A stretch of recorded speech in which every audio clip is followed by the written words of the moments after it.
তো আজকে আমি বেসিক্যালি ডিসকাস করব আরআরবি প্রিপারেশন নিয়ে।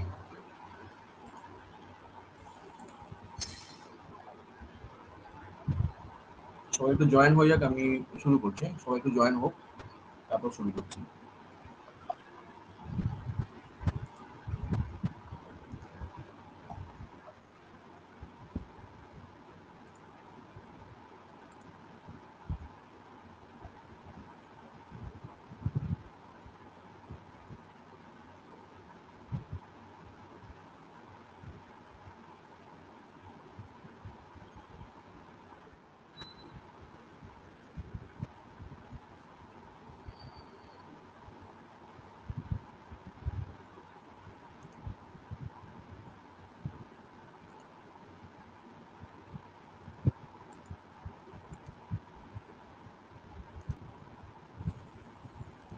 আচ্ছা, তো শুরু করছি। তো সবাই তোমরা জানো যে রিসেন্টলি আরআরবির ভ্যাকেন্সি বেরিয়েছে।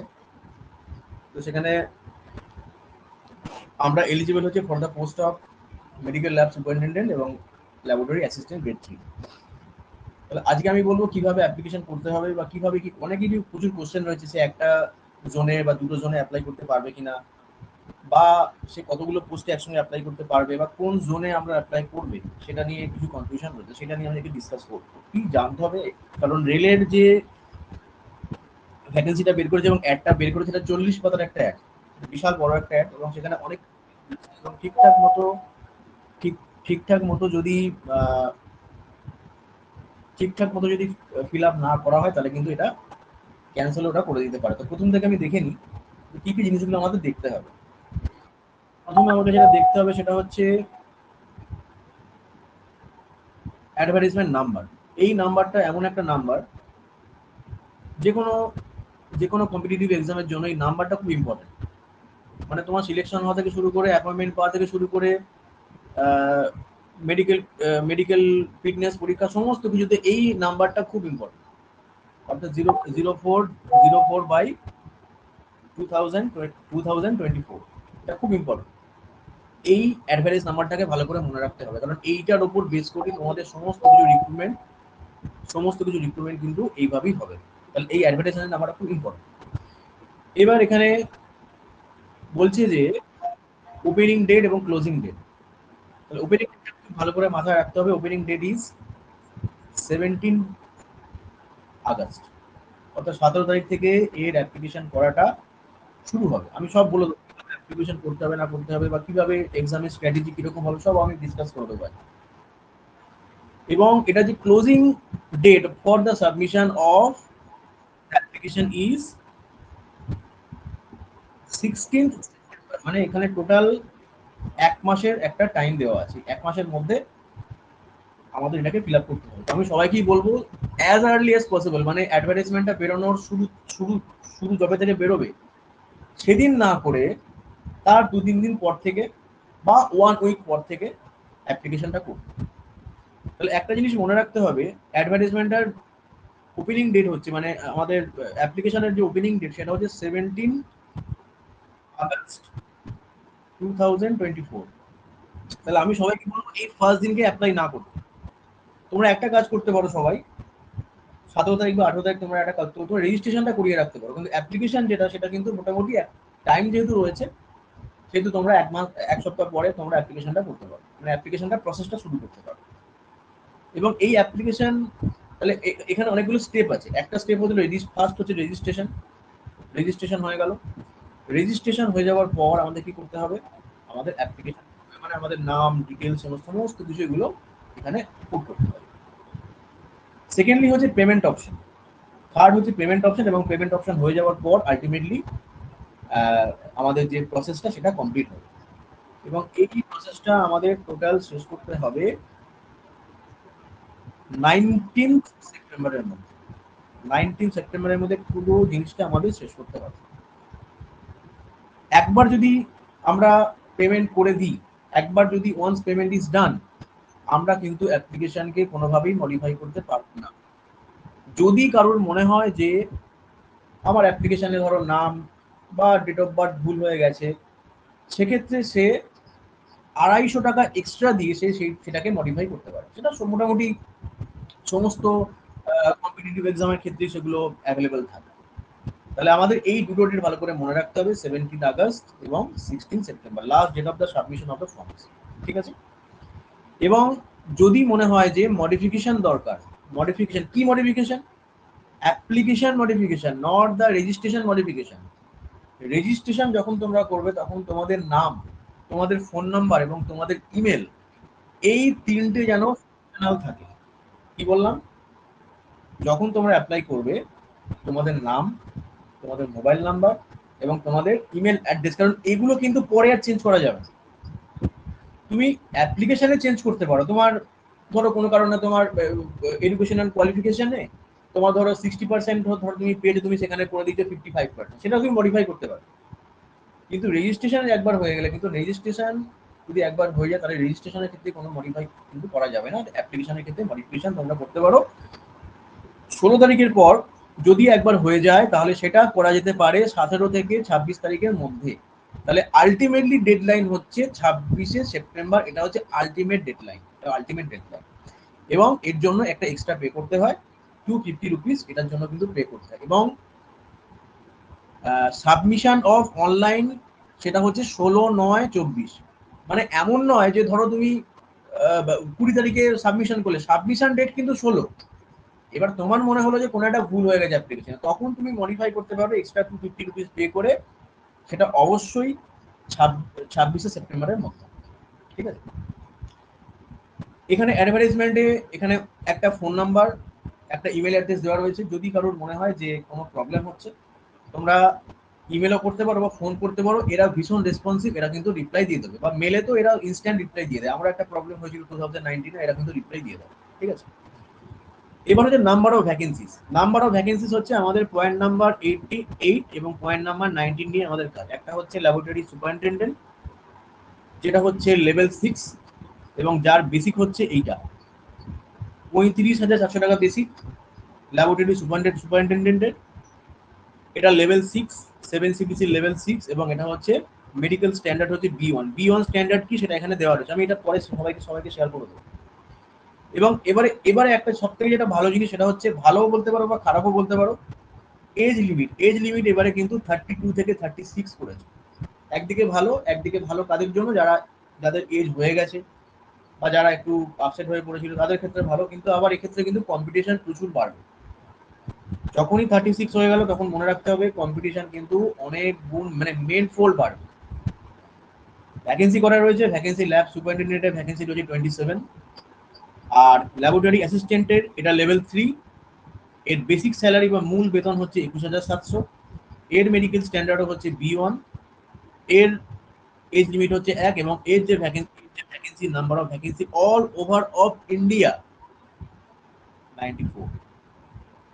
তাহলে এইগুলোকে ভালো করে মাথায় আমাদের রাখতে হবে। আচ্ছা, এটা নিয়ে আমি পরে আসছি। এবার কিছু ইম্পর্টেন্ট ইনস্ট্রাকশন দেওয়া রয়েছে। সব প্রচুর বড় একটা অ্যাপ, সমস্ত ইনস্ট্রাকশন পড়ার দরকার নেই। ঠিক আছে? এবার নেক্সট কোশ্চেন হচ্ছে এখানে কারা অ্যাপ্লাই করতে পারবে বা কারা অ্যাপ্লাই করতে পারবে না। এখানে আমি বলে রাখি, এখানে যারা কোয়ালিফাইড, যাদের ডিএমএলটি, মানে ল্যাব অ্যাসিস্ট্যান্টের ক্ষেত্রে ডিএমএলটিটাও অ্যাপ্লাই করতে পারবে, বিএমএলটিটাও অ্যাপ্লাই করতে পারবে। যদি বিএমএলটির যদি অপশন অ্যাভেলেবেল থাকে তবেই করতে পারবে। সবসময় যে কোনো এক্সামে বিএমএলটি বা হায়ার এডুকেশনকে সবসময় প্রেফারেন্স দেওয়া হয়। অর্থাৎ যাদের বিএমএলটি রয়েছে,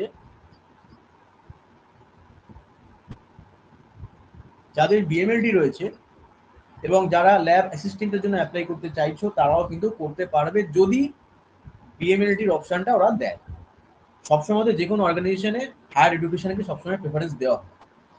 কিন্তু মনে রাখতে হবে, যারা ধরো রেজাল্টের জন্য ওয়েট করছে, কি বলছে, candidate waiting for their result or prescribe educational technical professional qualification are not eligible to apply.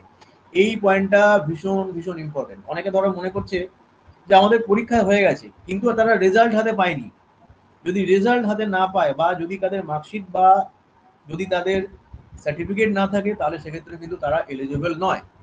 এবার একটা কথা বলে রাখি, যারা অনেকেরই এক্সাম হয়ে গেছে, অনেকেই মার্কশিট পেয়ে গেছে কিন্তু অনেকে সার্টিফিকেট পাও, যারা যারা সার্টিফিকেট পাওনি তারা কিন্তু অবশ্যই, যদি অরিজিনাল সার্টিফিকেট না পাও, প্রভিশনাল সার্টিফিকেট কিন্তু অবশ্যই তুলে রাখবে, কারণ প্রভিশনাল সার্টিফিকেট দিয়েও কিন্তু এটা তোমরা অ্যাপ্লাই করতে পারবে। বোঝা গেল? পরে একটা আন্ডারটেকিং দিয়ে তোমরা সেটা, পরে তোমরা অরিজিনালটা জমা দিলে কোনো প্রবলেম হবে না। কিন্তু যারা এক্সাম দিয়েছো, যারা রেজাল্ট হাতে পাওনি, তারা কিন্তু they are not at all eligible. ঠিক আছে, বোঝা গেল? তাহলে এটা হচ্ছে কারা কারা অ্যাপ্লাই করতে পারবে এবং কারা কারা অ্যাপ্লাই করতে পারবে না। সেকেন্ড পয়েন্ট ইজ, না মার্কশিট, হ্যাঁ মার্কশিট দিয়ে করা যাবে। আমি কি বললাম, মার্কশিট পেয়ে গেছো হাতে কিন্তু সার্টিফিকেট পাওনি, তারা অবশ্যই একটা প্রভিশনাল সার্টিফিকেট, একটা অবশ্যই প্রভিশনাল সার্টিফিকেট তুলে রাখবে এবং সেইটা দিয়ে তোমরা অ্যাপ্লাই।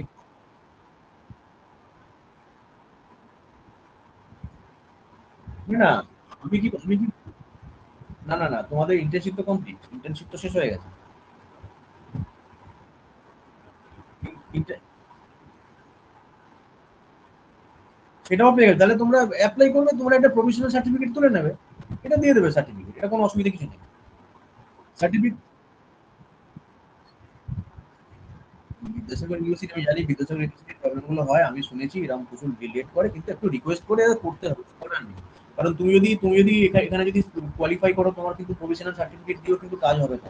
এখনই লাগছে না, এখনই লাগছে না প্রভিশনাল সার্টিফিকেট, কিন্তু যদি কোয়ালিফাই করো তখন কিন্তু প্রভিশনাল সার্টিফিকেট কিন্তু অবশ্যই লাগবে। ঠিক আছে, এই পয়েন্টটা মোস্ট ইম্পর্টেন্ট পয়েন্ট। একজন ক্যান্ডিডেট শুধুমাত্র একটা রিজিয়নের জন্য এবং একটা পোস্টের জন্যই অ্যাপ্লাই করতে পারবে।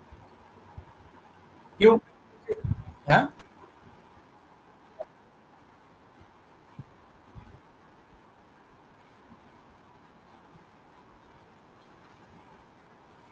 আমি কি বললাম, প্রভিশনাল সার্টিফিকেট, আমি আমার কথাটা শুনুন, প্রভিশনাল সার্টিফিকেট যারা এখনো পাওনি, মানে যারা এখনো ওয়েট করছো সার্টিফিকেটের জন্য, তারা তো তোমরা পাস আউট হয়ে গেছে, প্রভিশনাল সার্টিফিকেটটা এখনই লাগছে না।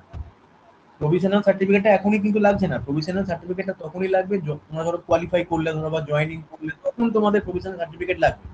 কিন্তু আমি যেটা তোমাদের সাজেস্ট করবো, তোমরা কিন্তু একটা প্রভিশনাল সার্টিফিকেট তুলে রাখবে, এক্সামের আগে একটা প্রভিশনাল সার্টিফিকেট যে করেই হোক তুলে রাখবে। ওটা ক্লিয়ার করে বোঝাতে পারলাম?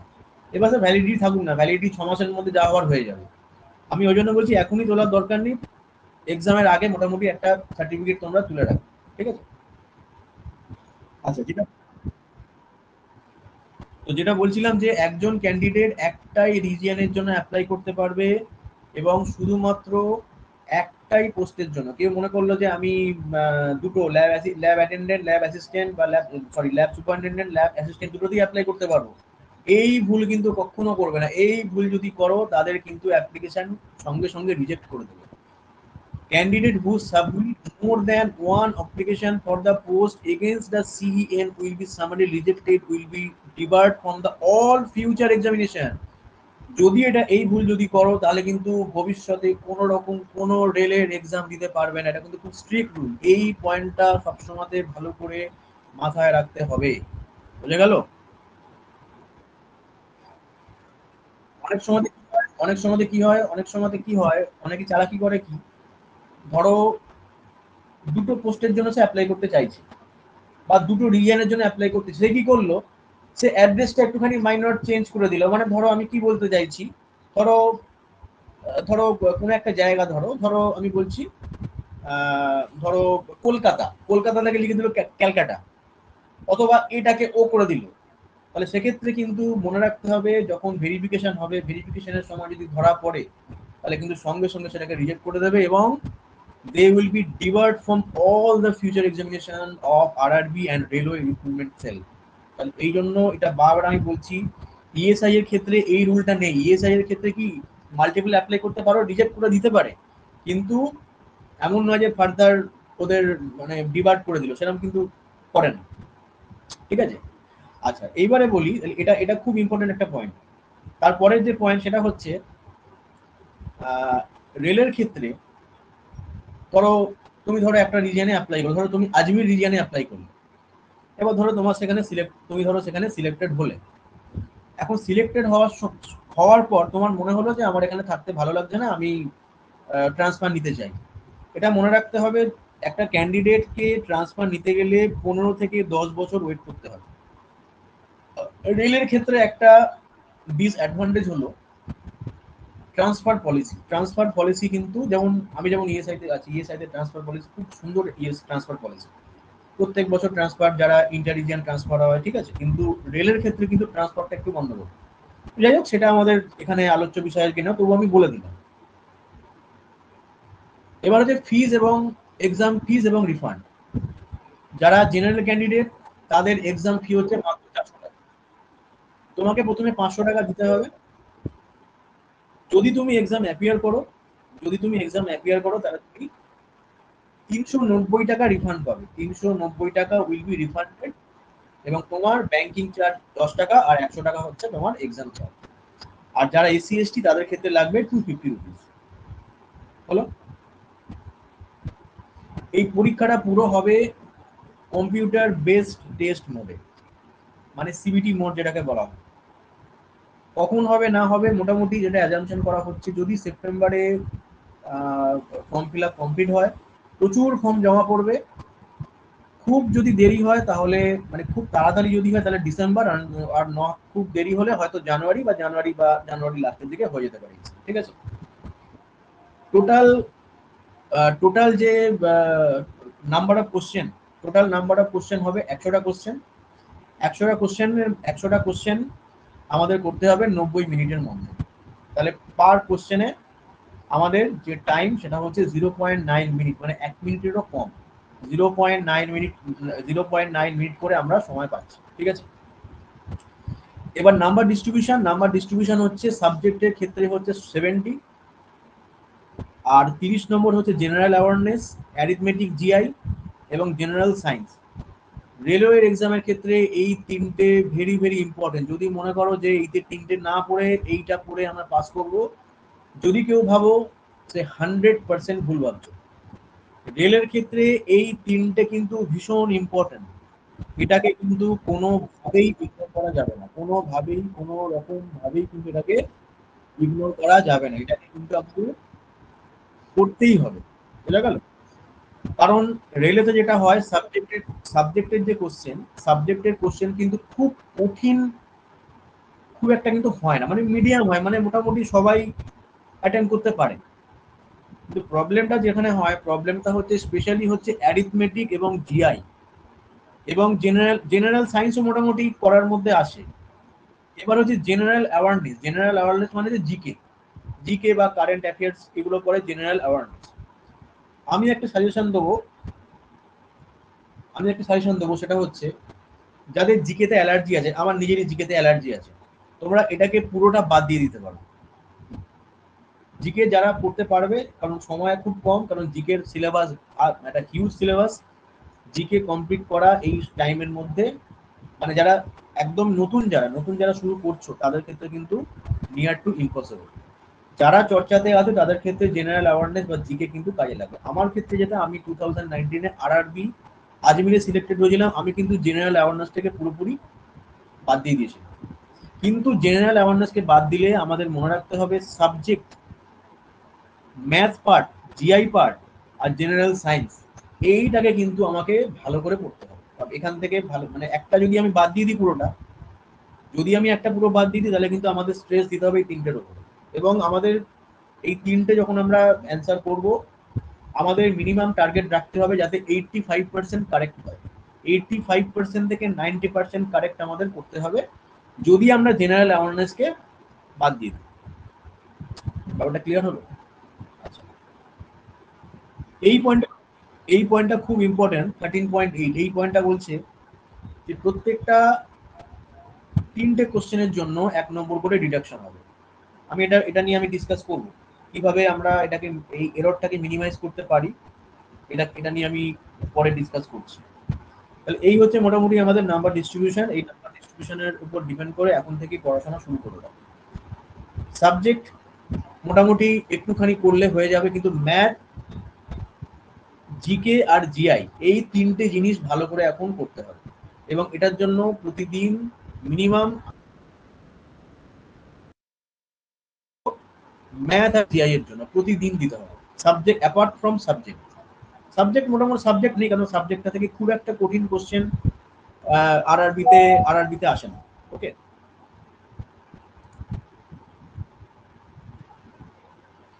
এবার হ্যাঁ আমি সব বলে দিচ্ছি। এবারে দেখো এখানে হচ্ছে most important point each candidate. হ্যাঁ বলো।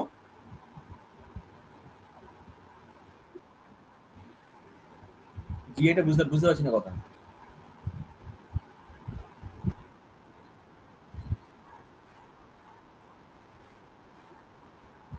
হ্যাঁ, জিআই হচ্ছে জেনারেলি রিজনিং, যেটা বলা রিজনিং রিজনিং রিজনিং জিআই এগুলো ঠিক আছে। তো তাহলে এখন মোস্ট ইম্পর্টেন্ট পয়েন্ট কি বলছে সেটা একটু আগে বললাম। Each candidate is allowed to apply to only one RRB and one common online application should be submitted by candidate for any or all of the notified posts in the order of preference in the post for which the candidate is eligible and interested to apply। তাহলে একটার বেশি কখনোই application কিন্তু করা যাবে না। তো এখানে একটুখানি কনফিউশন আমারও আছে, সেটা হচ্ছে একজন একটা রিজিয়নের ডবল অ্যাপ্লাই করতে পারবে না, কিন্তু কেউ যদি মনে করে যে আমি ল্যাবরেটরি সুপারিনটেন্ডেন্ট অ্যাপ্লাই করবো আবার ল্যাবরেটরি অ্যাসিস্ট্যান্টও অ্যাপ্লাই করবো, আমার যেটা মনে হয় সেটা আমার পার্সোনালি যেটা মনে হচ্ছে যে যদি দুটো পরীক্ষার দিন আলাদা পড়ে, ধরো ল্যাব সুপারিনটেন্ডেন্ট আজকে হলো, ল্যাব অ্যাসিস্ট্যান্ট কালকে হলো, তাহলে সেভাবে তাহলে দুটোতে অ্যাপ্লাই করতে পারবে, কিন্তু এই ব্যাপারটা কিন্তু ক্লিয়ার করে কিছু বলা নেই এখানে। ঠিক আছে, এটা কি বলতে চাইছে এটা আর একটু ক্লিয়ার হতে হবে। এটা অ্যাপ্লিকেশন যখন শুরু হবে তখন হেল্পলাইন নাম্বারে ফোন করে জিজ্ঞেস করলে ওরা বলে দেবে। ধরো আমি ল্যাব অ্যাসিস্ট্যান্ট অ্যাপ্লাই করতে চাইছি, ল্যাব সুপারিনটেন্ডেন্ট অ্যাপ্লাই করতে চাইছি, দুটো আলাদা আলাদা পোস্ট।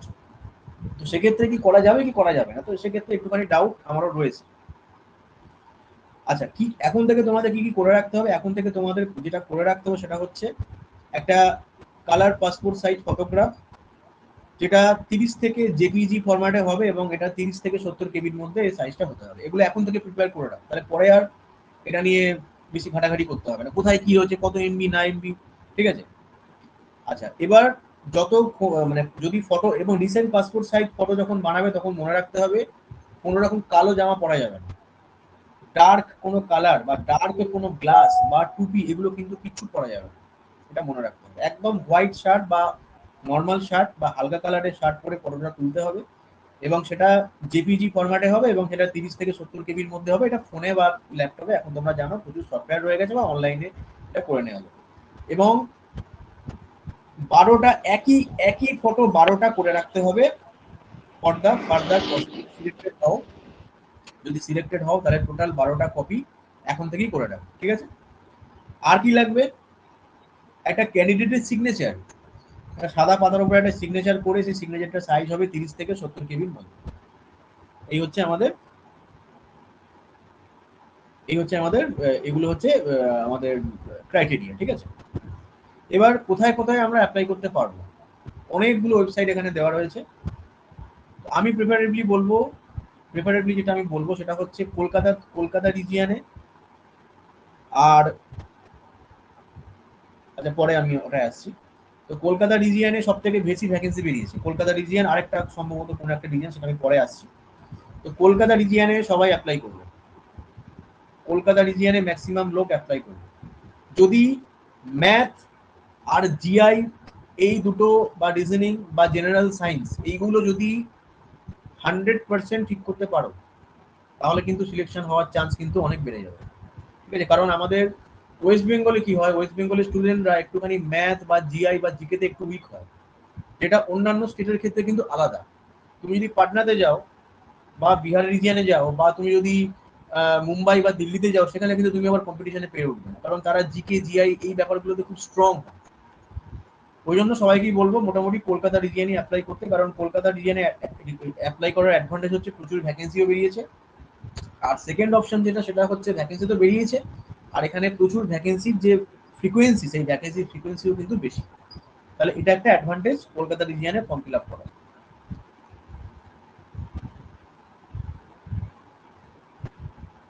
আচ্ছা, কি বললাম, আমি কি বলেছিলাম যে অ্যাপ্লিকেশন ডেট শুরু হচ্ছে আমার 17 তারিখ থেকে, মানে 17ই আগস্ট থেকে শুরু হচ্ছে। শেষ হচ্ছে 16/9/24 আমার শেষ হচ্ছে। তাহলে কি বলছে? application will not be able to make any correction in the online application after submission of the application। মানে একবার যদি অ্যাপ্লিকেশন সাবমিট করে দাও, ধরো তুমি 17 তারিখে রেজিস্ট্রেশন করলে, 20 তারিখে অনলাইনে ফর্ম ফিল আপ করলে, 21 তারিখে টাকা দিলে, 22 তারিখে ফর্মটা সাবমিট করলে, সাবমিট করার পর কিন্তু যদি একবার সাবমিট করে দাও, তাহলে কিন্তু সেক্ষেত্রে কোনো রকম ভাবে আর অনলাইন অ্যাপ্লিকেশন কিন্তু কোনো চেঞ্জ করা যাবে না। ঠিক আছে? যদি মনে হয় যে করতে হবেই, তখন যেটা বললাম যে 250 রুপিস দিয়ে তোমরা এটাকে চেঞ্জ করতে পারো। ঠিক আছে? কিন্তু যেটা বললাম, শুধুমাত্র অ্যাপ্লিকেশনটাই চেঞ্জ করতে পারবে। রেজিস্ট্রেশনে যে ডাটাগুলো তুমি দিয়েছো, অর্থাৎ তোমার নাম, তোমার ফোন নাম্বার, তোমার ইমেল আইডি, একটা তো প্রথমে তোমাকে রেজিস্ট্রেশন করতে হয়।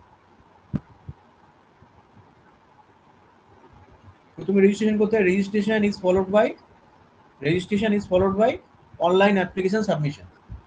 রেজিস্ট্রেশন যখন করবে তখন নিজের নাম, নিজের ফোন নাম্বার, নিজের ইমেল অ্যাড্রেস খুব ভালো করে দেখে নেবে। অনলাইন অ্যাপ্লিকেশনে ভুলচুক হতে পারে, সেটা তুমি ভালো করে, আমি বলি প্রত্যেকটা স্টেপ যখন ফিল আপ করবে খুব ভালো করে দেখে নিতে হবে। যদি কোনো কারণে মিস্টেক হয়ে যায়, তখন এই 250 টাকা দিয়ে তোমাদের এটাকে আবার এটাকে রেক্টিফাই করতে হবে। সুতরাং এত দিয়ে যাওয়ার দরকার নেই, যখন ফর্ম ফিল আপ করবে তখন ভালো করে করবে। আরেকটা জিনিস বলে রাখি, লাস্ট ডেট অফ সাবমিশন হচ্ছে 16 তারিখ। অনেকে কি করে, অনেকে লাস্ট দিন ফর্ম ফিল আপ, মানে লাস্ট দিন সাবমিট করে। লাস্ট দিন সাবমিট করতে যাবে না, কারণ লাস্ট দিনে কিন্তু সার্ভারের প্রবলেম হতে পারে। সবসময় চেষ্টা করবে, আমি যেটা বললাম, আমি কি বললাম, 20 তারিখ থেকে 12 তারিখের মধ্যে, অর্থাৎ 20 আগস্ট থেকে 12ই সেপ্টেম্বরের মধ্যে সমস্ত প্রসেস কমপ্লিট করে অনলাইন সাবমিট করে দেবে। কারণ এখানে আরো আগে যদি হয় তো আরো আগে, কারণ এখানে তো টাকাটা কোনো ব্যাপার না, টাকাটা তুমি রিফান্ড পাচ্ছ এক্সাম দিলে, আর এটা একটা নমিনাল অ্যামাউন্ট 500 রুপিস, এটা অতটা প্রবলেম হবে না। তো আমি যেটা বলছি যে লাস্ট দিনকে কিন্তু কেউ ফর্ম ফিল আপ করতে যাবে না, মানে সাবমিট করতে যাবে না লাস্ট দিনকে। অনেকে হয় কি, রাশ আওয়ারে অনেকে ওই সময় করতে যায়, কিন্তু ওই সময় কিন্তু ওই সময় সার্ভারে কিন্তু প্রবলেম থাকে। অনেক সময় কি হয়, লাস্ট দিনকে ধরো কেউ অনলাইনে পয়সা দিতে গেল, কি হলো, ফেল হয়ে গেল, পয়সা কেটে গেল, কিন্তু সে কোনো রেসপন্স পেল না। এই প্রবলেমগুলো কিন্তু লাস্টের দিকে বেশি হয়। ওই জন্য বলছি 20 থেকে 12 তারিখের মধ্যে সমস্ত প্রসেস মিটিয়ে দাও। লাস্ট দিনকে টাকা দিতে গেলে টাকা কেটে নেবে, কিন্তু সাবমিশন আলটিমেটলি হবে না, তাহলে সেটা কিন্তু খুব ভালো করে খেয়াল রাখতে হবে।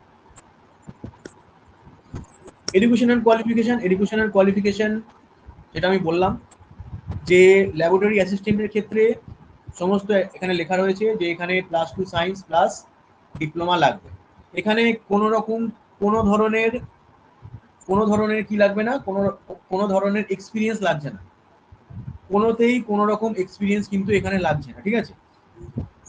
এখানে কোয়ালিফিকেশন দিয়েছে ডিএমএলটি।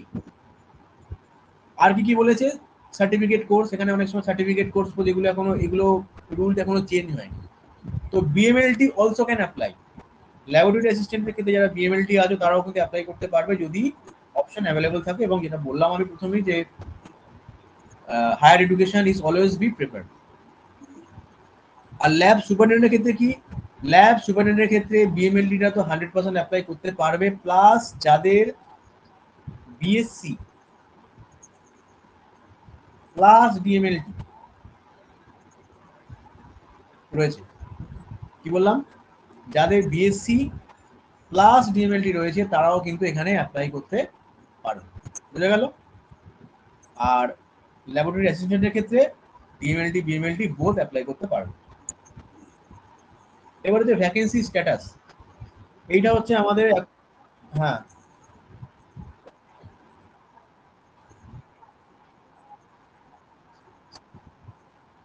হ্যাঁ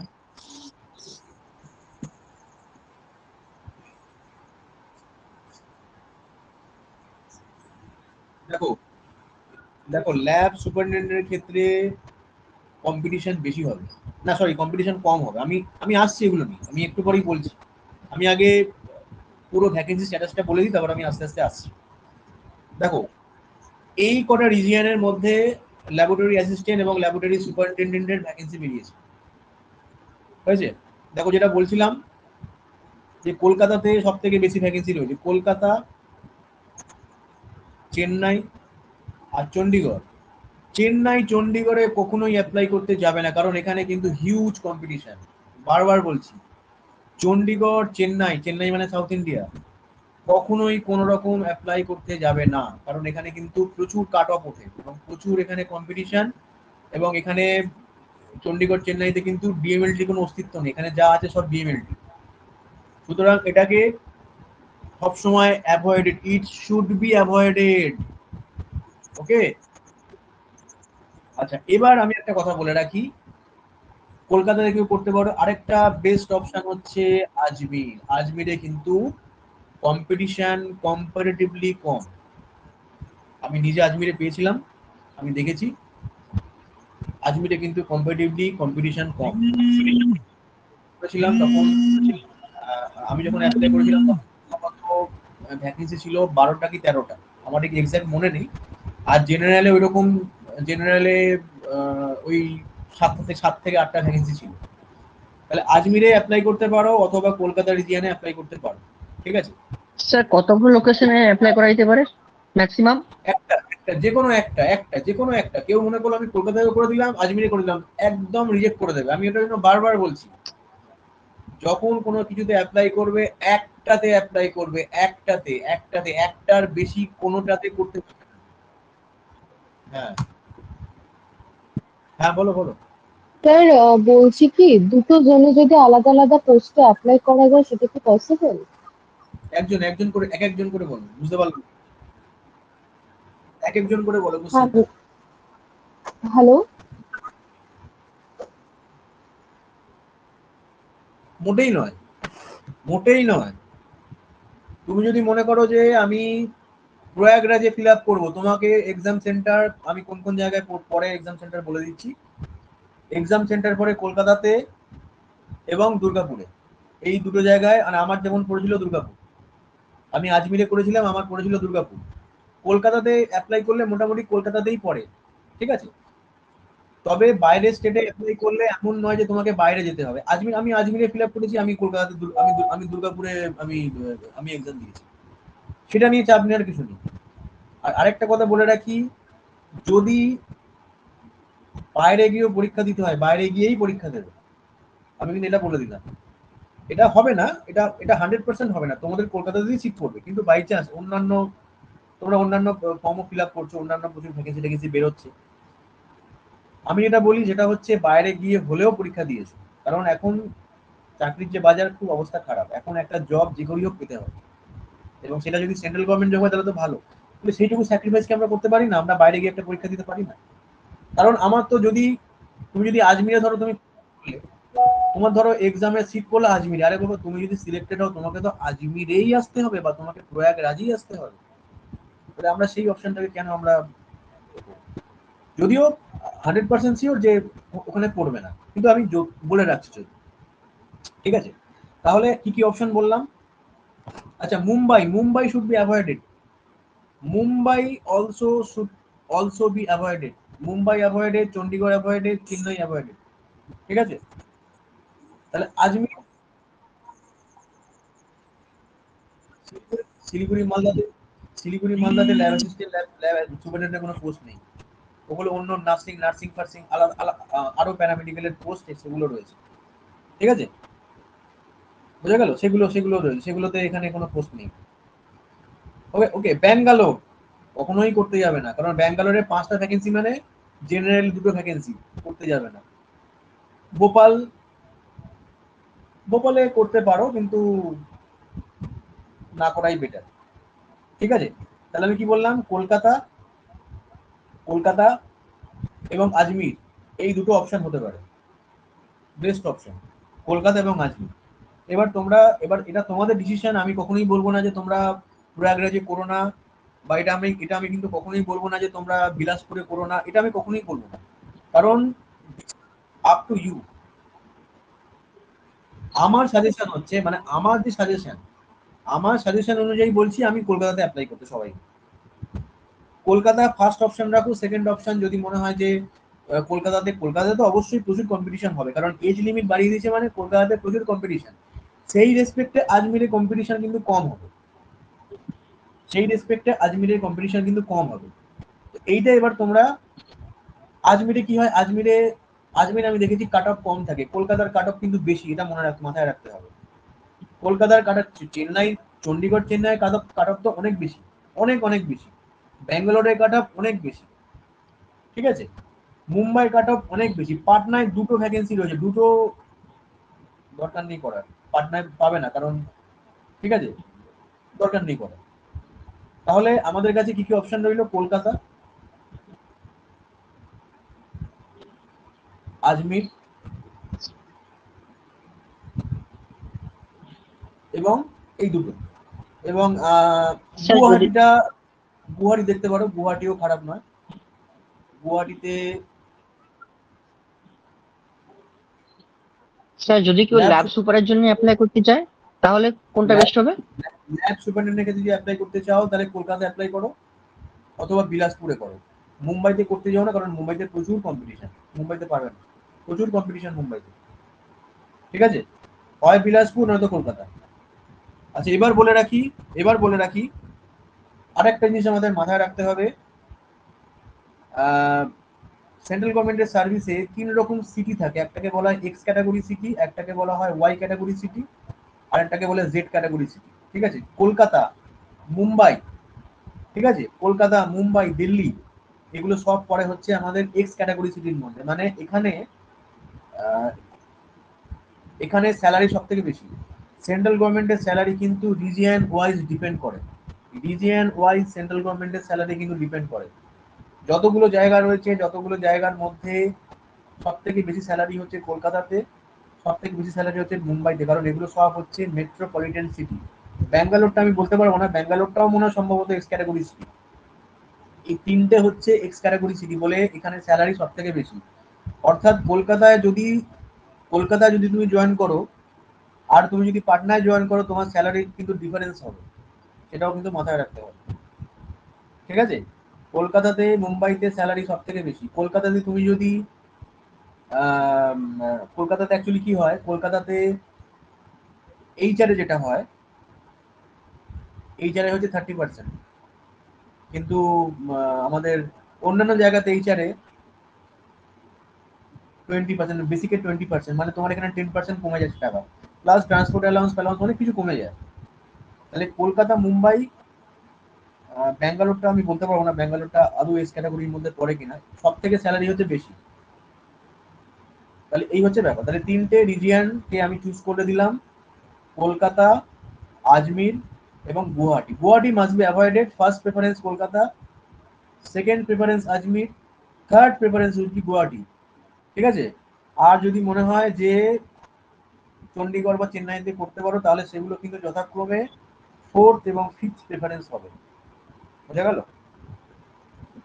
এই ব্যাপারটা নিয়ে কারোর কোনো কোশ্চেন আছে কি, বা এই ব্যাপারটা কি কারোর ক্লিয়ার হয়েছে? হ্যাঁ বলো।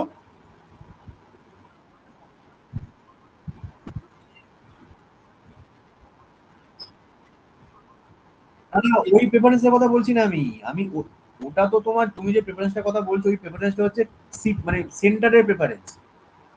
তুমি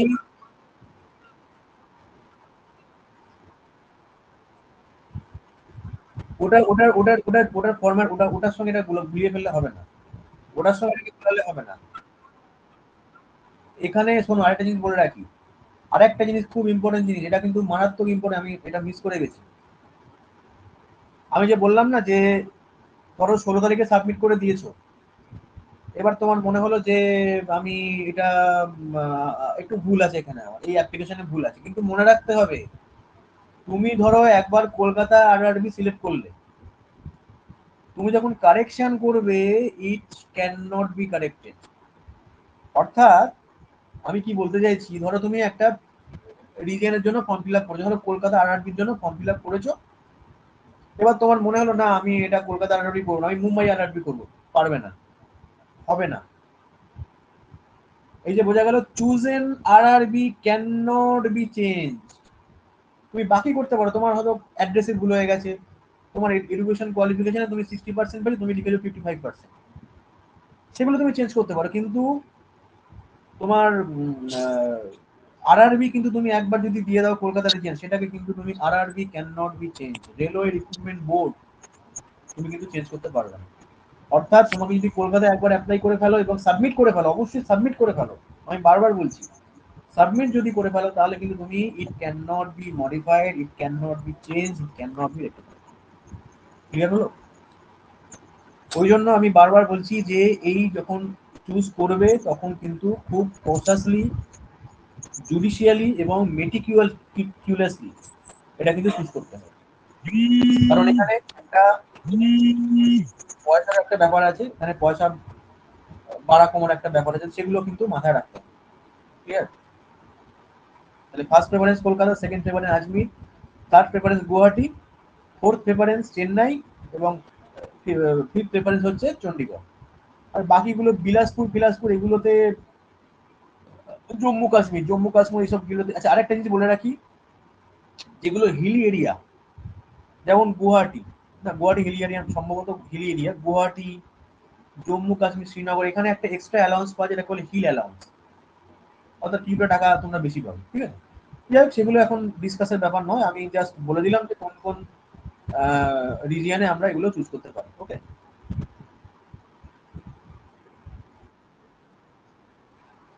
হ্যাঁ, জম্মু কাশ্মীরে কি হয়েছে বলো? জম্মু কাশ্মীরে কম্পিটিশন, দেখো জম্মু কাশ্মীরে কম্পিটিশন কম, কিন্তু ব্যাপারটা হচ্ছে জম্মু কাশ্মীরে মানে ব্যাপারটা কি হয়, এটা খুব সিম্পল কথা বলি, আমরা আমরা প্লেনে যারা থাকি না, তাদের না ওই জম্মু কাশ্মীরে ওইসব জায়গায় গিয়ে না মানে কাজ করা, একটা তো হচ্ছে রিস্কি, হয়তো ওখানে কম্পিটিশন কম, ওখানে কম্পিটিশন নো ডাউট কম, জম্মু কাশ্মীরে কিন্তু কম্পিটিশন কম্পারেটিভলি আমরা যদি চণ্ডীগড় বা মুম্বাই বা কলকাতা দেখি, এখানে অনেক কম। কিন্তু ব্যাপারটা হচ্ছে এখানে একটু রিস্ক থেকে যায় সবকিছু। তোমরা জানো যে একটা এটা একটা এখানে একটা একটা টার্মোইল চলছে অলরেডি, একটা টার্মোইল সবসময় চলে, ঠিক আছে? তো জম্মু কাশ্মীরটাকে আমি কখনোই প্রেফারেন্স দেবো না, বাকিগুলোকে আমি প্রেফারেন্স দেবো, কিন্তু জম্মু কাশ্মীরটাকে আমরা কখনোই প্রেফারেন্স দেবো না, কারণ আমাদের সমতলের লোক ওইখানে গিয়ে না মানে সার্ভাইভ করা একটু, মানে বেড়াতে যাওয়ার জন্য ঠিক আছে, কিন্তু ওখানে সার্ভাইভ করা একটু মুশকিল। তো সেই জন্য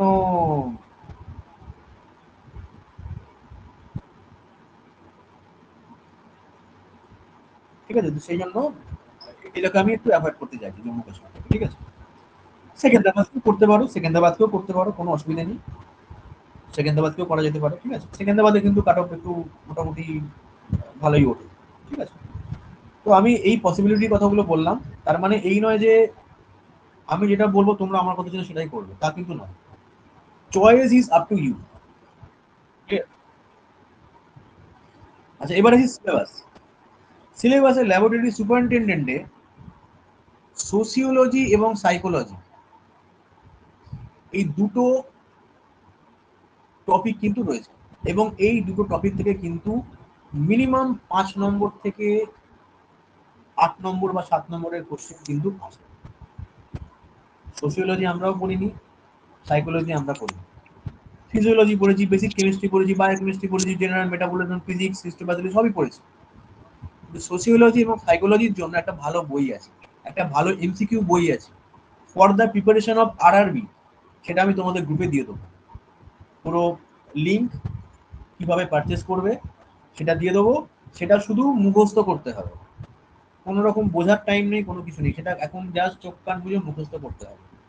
সেখানে আরআরবির জন্য সেই বইটা খুব ভালো, সেটা আমিও কিনেছিলাম, সেটা আমিও কিনেছিলাম কিন্তু আমি অ্যাকচুয়ালি ল্যাবরেটরি সুপারিনটেন্ডেন্টের জন্য আমি অ্যাপ্লাই করিনি, কারণ আমার একটু কনফিডেন্সের অভাব ছিল, এবং আমি ল্যাবরেটরি সুপারিনটেন্ডেন্টের জন্য অ্যাপ্লাই করিনি।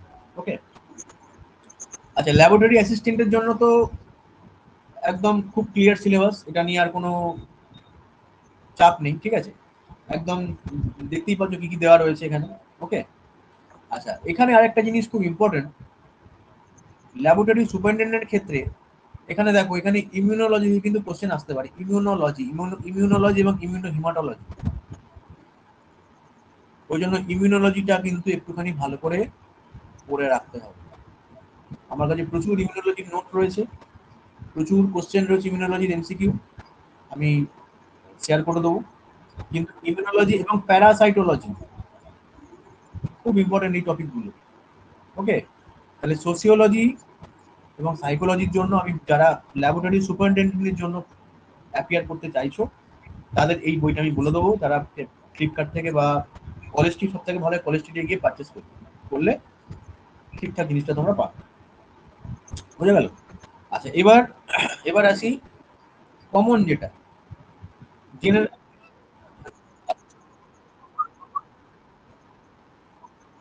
হ্যাঁ,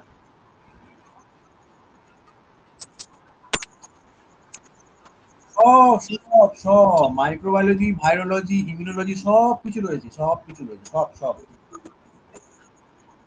সব সব সব সব কিছু ইনক্লুড।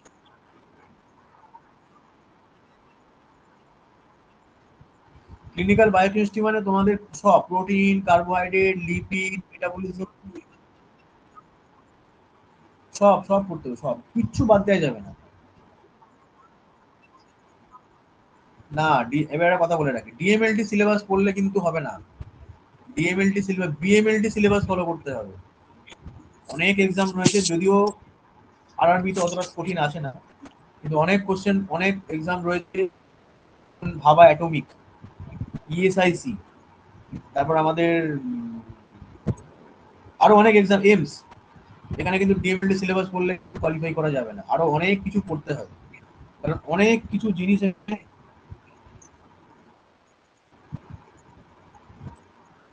আচ্ছা, স্ক্রিনটা কি দেখা যাচ্ছে? অনেক কিছু জিনিস এখানে রয়েছে। অ্যাকচুয়ালি খুব, সিলেবাসটা কিন্তু অনেক বড় সিলেবাস, খুব কম্প্যাক্ট দিয়ে দিয়েছে সিলেবাস। মাইক্রোবায়োলজির মধ্যে সেরোলজি আছে, ভাইরোলজি আছে, সমস্ত কিছু, সমস্ত সমস্ত সমস্ত, কোনো কিছুকে বাদ দেওয়া যাবে না। স্যার ঠিক আছে, ল্যাবরেটরি অ্যাসিস্ট্যান্টের কি সিলেবাসটা বড়, মানে সুপারিনটেন্ডেন্টের থেকে? অনেক বড়, অনেক বড়। তোমরা সিএনসি এর সিলেবাস যেরকম দেখলে, ঠিক সিএনসি এর সিলেবাসের, আমি সিলেবাসটা তোমাদের শেয়ার করে দেবো কি সিলেবাস হয় অ্যাকচুয়ালি। ঠিক আছে, আচ্ছা, এইবার জেনারেল কোনটা কোথায় বলো তো?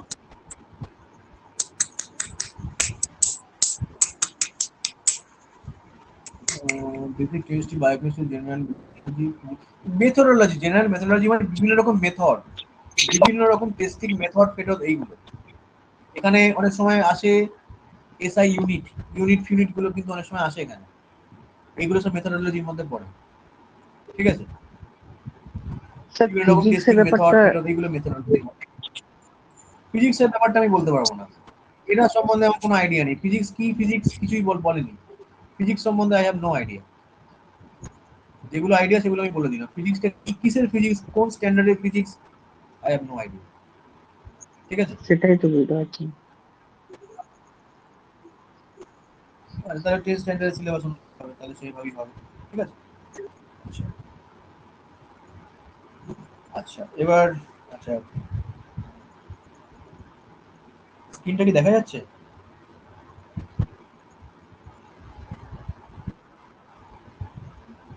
এন্টোমোলজিটা কি? স্ক্রিনটা দেখা যাচ্ছে না? আচ্ছা, স্যার, হ্যাঁ, স্যার এন্টোমোলজিটা কি? এন্টোমোলজি মানে পতঙ্গ বিদ্যা, পতঙ্গ বিদ্যা মানে মসকিটো, টিক্স, মাইটস, লিউইস, এইগুলো নিয়ে কাজ। বুঝে গেল? এন্টোমোলজি, এন্টোমোলজি বিএমএলটি তে রয়েছে, এইটা অ্যাকচুয়ালি বানানো হয়েছে অ্যাকর্ডিং টু বিএমএলটি সিলেবাস। কারণ এন্টোমোলজি বিএমএলটি তে নেই, এন্টোমোলজি রয়েছে বিএমএলটি তে। যারা বিএমএলটি পড়েছো তারা জানো যে এন্টোমোলজি ছিল একটা চ্যাপ্টার। ঠিক আছে, তো এন্টোমোলজি নিয়ে অত চাপ নেওয়ার কিছু নেই, চাপটা নেওয়ার আছে সোসিওলজি এবং সাইকোলজি নিয়ে। সোসিওলজি, সাইকোলজি নিয়ে চাপটা নেওয়ার আছে, কারণ এখান থেকে কিন্তু বেশি কোশ্চেন আসে। ওকে, আচ্ছা, এবার এই 30 নম্বর রয়েছে, সেই 30 নম্বরের মধ্যে কি কি রয়েছে? General arithmetic. অ্যারিথমেটিক কোনগুলো কোনগুলো আমরা এবার ভালো করে করব। ভালো করে দেখে নাও। রেলের পরীক্ষা দিতে যেহেতু রেলের পরীক্ষা যেহেতু দিতে যাচ্ছ, ভালো করে মনে রাখতে হবে ট্রেনের ম্যাথামেটিক্স যেগুলো, ট্রেন প্রবলেম অন ট্রেন খুব ভালো করে করে যাবে। প্রবলেম অন ট্রেন কি করবে দেখো, সব দেওয়া রয়েছে এখানে। প্রথম হচ্ছে নাম্বার সিস্টেম। নাম্বার সিস্টেমের মধ্যে কি কি পড়ছে? সিম্পলিফিকেশন পড়ছে, লসাগু পড়ছে, গসাগু পড়ছে, সমস্ত কিছু নাম্বার সিস্টেমের মধ্যে পড়ছে। ঠিক আছে, আমি আগে ক্লাস নিয়েছিলাম নাম্বার সিস্টেম নিয়ে, ঠিক সেরকম ভাবে পড়তে হবে। ফ্র্যাকশন পড়ছে, সমস্ত কিছু পড়ছে। এই যে আগের দিনে ক্লাস নিয়েছিলাম ফ্র্যাকশনস, আগের দিনে ক্লাস নিয়েছিলাম এলসিএম, এইচসিএম নিয়ে ক্লাস নিয়েছিলাম। রেশিও, প্রপোর্শন, পার্সেন্টেজ, মেনসুরেশন মানে পরিমিতি যেটাকে বলা হয়, time and work, time and distance, simple and compound interest, profit loss, algebra. Geometry আসে না, জিওমেট্রি বাদ দিয়ে দেবে, জিওমেট্রি পড়ার দরকার নেই। জিওমেট্রি, ট্রিগোনোমেট্রি এগুলো আসে না, এগুলো সিম্পলি একদম বাদ দিয়ে দাও। এলিমেন্টারি স্ট্যাটিস্টিক্স আসে না। Square root, age calculation, calendar and clock and pipe and cistern, এইগুলোকে ভালো করে পড়তে হবে। জিওমেট্রি আজ পর্যন্ত জিওমেট্রি আমি কোনো এক্সামে দেখিনি যে জিওমেট্রি দিয়েছে। ঠিক আছে, জিওমেট্রি ট্রিগোনোমেট্রি আসে না। তাহলে যেগুলো যেগুলো আমি ইয়েলো মার্কিং করে দিলাম ওগুলো খুব ভালো করে প্র্যাকটিস করতে হবে। আর একটা তো বড় জিনিস এখানে মিস করে গেছে, যেটা এখানে অবশ্যই ছিল, সেটা হচ্ছে problem on train. Problem on train এটা কোনোভাবেই কিন্তু মিস করবে না, প্রবলেম অন ট্রেনটা কিন্তু অবশ্যই করে যাবে। টাইম অ্যান্ড ডিস্টেন্স আমি যেগুলো রেড মার্ক করে দিচ্ছি সেগুলো ভালো করে প্র্যাকটিস করবে। Time and distance, problem on train, profit loss, simple and compound interest, age calculation. আচ্ছা, এখানে আরেকটা জিনিসও মিস হয়ে গেছে, ratio and proportion. Ratio and প্রপোর্শনের ম্যাথামেটিক্স যখনই করবে সবসময় চেষ্টা করবে এটা অ্যালিগেশন মেথড দিয়ে করার,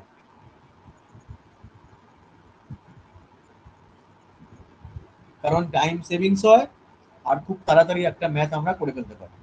ঠিক আছে, তাহলে এই হলো ম্যাথ। এবার হলো general intelligence and reasoning. General intelligence reasoning মানে কোনটা করতে হবে? Analogy, alphabetical numerical series, coding decoding, mathematical operation, relationship, syllogism, jumbling, Venn diagram, data interpretation. Data interpretation করার দরকার নেই, data interpretation and data sufficiency করার দরকার নেই। Conclusion and decision making, similarity and dissimilarities, analytical reasoning, classification, direction ভীষণ important RRB ক্ষেত্রে। Statement, argument, assumption দরকার নেই। তাহলে এই ডাটা ইন্টারপ্রিটেশন, ডাটা সাফিসিয়েন্সি না করলেও চলবে। তাহলে কোনগুলো কোনগুলো করতে হবে সেগুলো সেগুলো দাগ দিয়ে দিয়েছি। বিশেষ করে নাম্বার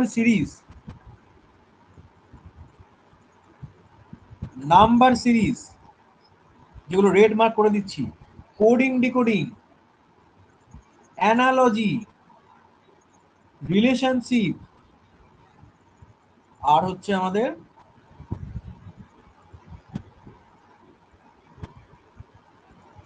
এই কটা ভীষণ ভালো করে প্র্যাকটিস করবে। বাকিগুলো তো করবেই, যেগুলো দাগ দেওয়া আছে তার মধ্যে এই 1 2 3 4টে খুব খুব ভালো করে করতে হবে। ওকে, আচ্ছা, জেনারেল অ্যাওয়ারনেস নিয়ে এটা আমি কোনো ডিসকাস করব না, কারণ জেনারেল অ্যাওয়ারনেস নিয়ে আমার নলেজ হচ্ছে জিরো, সুতরাং জেনারেল অ্যাওয়ারনেস আমি নিজেও করিনি, জেনারেল অ্যাওয়ারনেস আমি কিচ্ছু জানি না। সুতরাং জেনারেল, হ্যাঁ বলো। জেনারেল নলেজের নাম্বার হচ্ছে 10। General general knowledge 10, general science 10, math reasoning 10, এই হচ্ছে নাম্বার ডিস্ট্রিবিউশন। জেনারেল অ্যাওয়ারনেসের মধ্যে কারেন্ট অ্যাফেয়ার্স থাকবেই।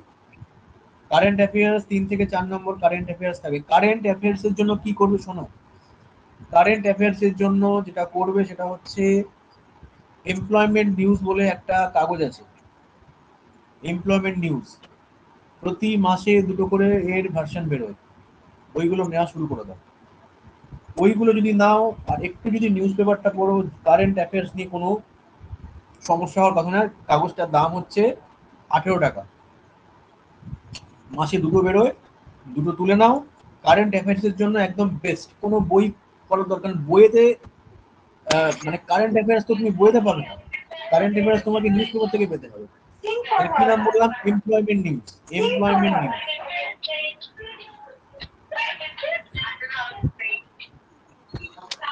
এমপ্লয়মেন্ট নিউজটা ভালো করে পড়তে হবে। এমপ্লয়মেন্ট নিউজ ভালো করে পড়লে কারেন্ট অ্যাফেয়ার্স সম্বন্ধে কোনো চাপ আর থাকবে না। ঠিক আছে? হ্যাঁ বলো। হ্যাঁ, last 6 months, current affair last 6 months. ঠিক আছে, তুমি এমপ্লয়মেন্ট নিউজ সমস্ত কিছু পেয়ে যাবে। তোমার সমস্ত কিছু তুমি কারেন্ট অ্যাফেয়ার সমস্ত কিছু পেয়ে যাবে, কোনো অসুবিধা হবে না। ঠিক আছে? আচ্ছা, আর যারা জিকের জন্য বলছো, জিকের জন্য খুব ভালো বই আছে, Lucent G. Lucent GK is best. Lucent GK পড়লে আর কোনো বই পড়ার দরকার নেই। ঠিক আছে? লুসেন্ট জিকে এটা অন অফ করো, মিউট করো। Lucent GK, Lucent Who is that unpainted man? আর মাইকটা অন আছে, একটু অফ করতে বলুন। একটু মাইকটা একটু অফ Who করে is that? Get out of it. Who is that unpainted man? আর মাইক মাইক অন আছে। হ্যাঁ বলো, কি বলছো?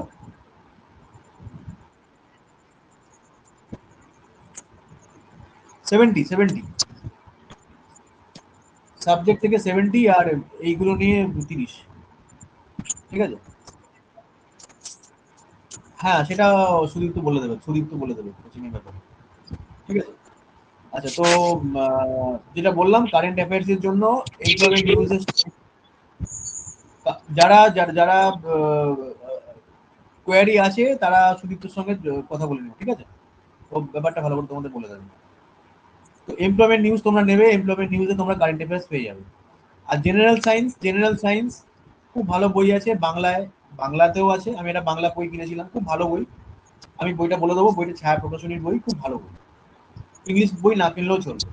ফিজিক্স, কেমিস্ট্রি, লাইফ সায়েন্স খুব ভালো করে রয়েছে। আমি এই সোসিওলজি, ফিজিওলজি এবং এই 3টে বই বলে দেবো তোমাদের পরে। ঠিক আছে? আচ্ছা, এইবার আমরা কিভাবে যখন এক্সাম দেবো, আমরা কিভাবে এক্সামটাকে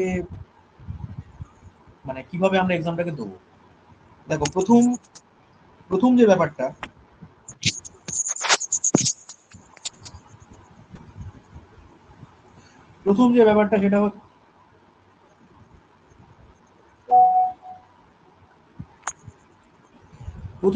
সেটা হচ্ছে টাইম ম্যানেজমেন্ট। কারণ দেখছো 100টা কোশ্চেন, 90 মিনিট, তাহলে তোমার কাছে কত রয়েছে? 0.9 মিনিট পার কোশ্চেন। মানে তোমার পার কোশ্চেনে 1 মিনিটও দেয়নি। তাহলে আমরা কিভাবে করবো? দেখো, তাহলে আমাদের যে পরীক্ষাটা হবে সেটা হবে পুরোপুরি সিবিটি মোডে, কম্পিউটার বেসড টেস্ট। আমাদের কোচিং সেন্টারে আমরা সিবিটি মোডে কিরকম ভাবে পরীক্ষা দিতে হয়, কারণ প্রত্যেক উইকে সিবিটি মোডে এক্সাম নেওয়া হয়। তোমরা যদি সেই মক টেস্ট গুলো দিতে পারো, প্রত্যেক উইকে মক টেস্ট নেওয়া হয়, তোমরা যদি সেই মক টেস্ট গুলো দিতে পারো, তাহলে কিন্তু সিবিটি মোড কি জিনিস না জিনিস একদম সেখানে সরগর হয়ে যাবে। কারণ অনেক সময় কি হয়, সিবিটি মোড কি করে, কিভাবে অপশন সিলেক্ট করে, সেগুলো নিয়ে অনেক কনফিউশন তৈরি হয়। কিন্তু আমাদের যে সিস্টেম রয়েছে, সেই সিস্টেমে আমরা সিবিটি মোডে যাতে কোনো রকম কোনো কনফিউশন না হয়, সেই ব্যাপারটা আমরা 100% ইনশিওর করি। অর্থাৎ একজন ক্যান্ডিডেট যখন এক্সাম দিতে যাচ্ছে, সে যখন সিবিটি মোডে তার ফার্স্ট টাইম যেন না হয়, মানে আমরা সেইটা ইনশিওর করতে চাইছি। মানে সে যেন আগে, মানে অলরেডি আমার 27খানা সিবিটি মোডে মক টেস্ট নেওয়া হয়ে গেছে। তাহলে এইটার একটা জিনিস এনশিওর করা, যে যাতে করে প্রত্যেকটা ক্যান্ডিডেট সিবিটি মোড নিয়ে কোনো কনফিউশন না থাকে বা কোনো বা যে জড়তা ভাব, সেই জড়তা ভাব যেন না থাকে, সেটাই হচ্ছে আমাদের লক্ষ্য। তো প্রথমে আমরা কি করব, প্রথমে 100টা question, go through all the question very quickly. তাহলে কি করব, ব্যাপারটা কি হয় আমি এটা দেখাতে পারছি না এখানে। অ্যাকচুয়ালি এরকম পেজ থাকে, ঠিক আছে, এরকম পেজে একটা করে কোশ্চেন, এখানে দেখাই, এই একটা পেজ কোশ্চেন, এখানে option A, option B, option C, option D. তাহলে এখানে কোশ্চেনটা রয়েছে, এখানে অপশনগুলো দেওয়া রয়েছে এ, বি, সি এবং ডি। ওকে, তো এবার কি করতে হবে, এবার আমাদের এখানে মাউসে ক্লিক করতে হবে, বিটা কারেক্ট অ্যান্সার হবে। এখানে এরকম দুটো বাটন থাকে, একটা হচ্ছে নেক্সট আর একটা হচ্ছে প্রিভিয়াস। তোমাদের কি করতে হবে, তোমাদের করতে হবে সেটা হচ্ছে একদম এই 1 থেকে 100 পর্যন্ত প্রত্যেকটা কোশ্চেন স্ক্যান করতে হবে।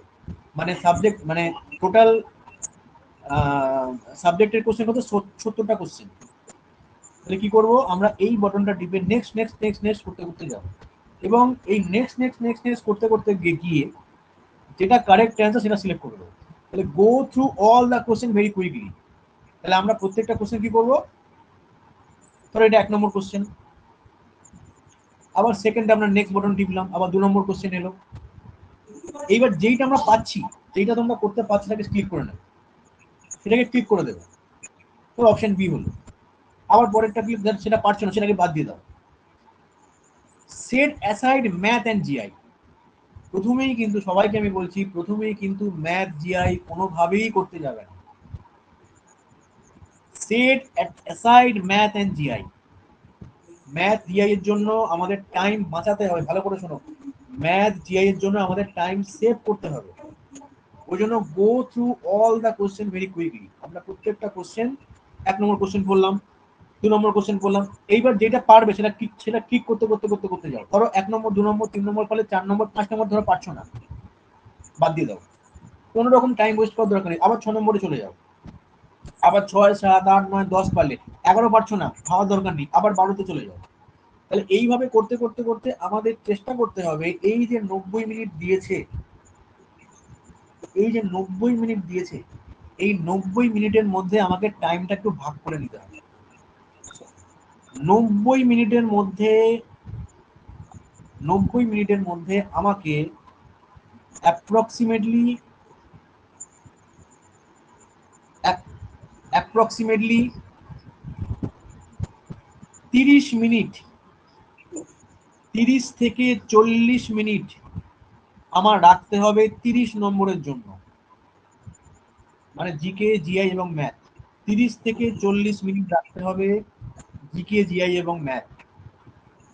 আর 60 মিনিট রাখতে হবে 70টা কোশ্চেন সলভ করার জন্য। এই টাইম ডিস্ট্রিবিউশনটা কিন্তু ভেরি ভেরি ইম্পর্টেন্ট। তাহলে 90 মিনিটের মধ্যে আমাদের 30 থেকে 40 মিনিট আমরা রাখছি ম্যাথ, জিআই এর জন্য, বুঝা গেল? আর সাবজেক্টের জন্য আমাদের 50 মিনিট রাখবো। 50 মিনিট, 50 থেকে মানে 45 থেকে 50 মিনিটের মধ্যে আমরা রাখবো সাবজেক্টকে, মানে বাকি 70 নম্বর। তাহলে প্রথমে কি করলাম, আমি স্ক্যান করতে থাকলাম, স্ক্যান, গো through all question very quickly, যেটা পারছি সেটা সিলেক্ট করো, যেটা পারছি সিলেক্ট করো, যেটা পারছি না সেটা stop. Set aside math and GI, ঠিক আছে? এবার কি করছি, attempt all the known question from the subject and GK. যেটা নোন, স্ক্যান করার সময়তে যখনই আমরা মানে স্ক্যান করছি মানে কি, মানে একটা কোশ্চেন দেখছি আর তারপরে কোশ্চেনে যাচ্ছি, যেটা পারবো সেটাকে সিলেক্ট করছি, এইভাবে করতে করতে করতে করতে যাচ্ছি, ঠিক আছে? তাহলে আমার সমস্ত কিছু, সমস্ত জানা কোশ্চেন হয়ে গেল পড়া। আমার নলেজে যেটুকু রয়েছে, attend all the unknown question from the subject and GK, আমি সমস্ত কিছু করে ফেললাম। দেন you have to attempt GI and math after completion of the all known question. Now attempt the GI and math after completion of all known question. এবার তুমি GI math করো, ঠিক আছে, এবার জিআই ম্যাথ কমপ্লিট হয়ে গেল। If time permit then think about the unknown question.